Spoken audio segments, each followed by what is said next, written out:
लोगोफोर दिनैनि बे गोदान मोनसे सर्ट आपडेट भिडिअहाय गिबियावनो नोंथांमोनखौ गासैखौ बरायनो थालायबाय। लोगोफोर नोंथांमोना भिडिअनि थाम्बनेल आरो टाइटेलावनो नायनानै आरो सिगांनि ससे भिडिअ क्लिप्सखौ नायनानैनो मिथिखाबाय जानांगौ बे भिडिअआ मानि सायाव जागोन। लोगोफोर दिनै आं बे भिडिअनि गेजेरजों नोंथांमोननि सिगाङाव सिबुं प्रडाक्शन बेनारनिफ्राय गोदानै फैनो गोनां मोनसे मिउजिक भिडिअनि सायाव सुंद' आपडेट लानानै फैलायबाय। नोंथांमोना बे मिउजिक भिडिअआ मा आरो सोर सोरनि फाव खालामनायखौ नुनो मोनगोन आरो बबे प्रडाक्शन चेनेलाव नुनो मोनगोन बेफोरखौ आबुङै मिथिनो थाखाय भिडिअखौ जागायनायनिफ्राय जोबजासिम नायलांदो। लोगोफोर सिबुं प्रडाक्शन प्रेजेन्ट बेनारनिफ्राय खावना लांबाय मुंनि मोनसे गोदान मिउजिक भिडिअ फैनो थांगासिनो दं लोगोफोर आरो बे मिउजिक भिडिअआवनो फाव खालामनायखौ नुनो मोनगोन फुजि बसुमतारी आरो बुकुल नार्जारी बिथांमोनखौ आरो बे मिउजिक भिडिअनिनो मेथाइखौ रोजाबदों सोमखोर दैमारी लोगोसे आसा बर' बिथांमोना। मेकआपखौ खालामदों मिजिं मेकआप आर्टिस्ट बिथाङा आरो करिय'ग्राफखौ खालामदों भास्कर ज्योति दले बिथाङा।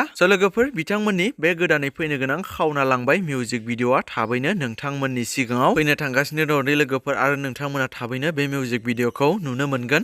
नोंथांमोना जाय नायनो थाखाय एक्साइटेड जाबाय बिथांमोना एसे नेनानै थाथ'लायदो। बिदिब्ला लोगोफोर दासिमनि सर्ट आपडेट भिडिअआ बेखिनियानोमोन। जुदि नोंथांमोना भिडिअखौ नायनानै मोजां मोनदोंब्ला लाइक खालामदो आरो सोरबाफोर दिनैसो चेनेलाव गोदानै नायदोंब्ला बेफोरबायदिनो माखासे बर'नि फैनो गोनां मिउजिक भिडिअ आरो बर' सावथुनफोरनि बागै आपडेटफोरखौ मोननो थाखाय चेनेलखौ साबस्क्राइब खालामनानै खाथिनि बेल आइकनखौबो अल प्रेस खालामना लायोब्लानो जाबाय।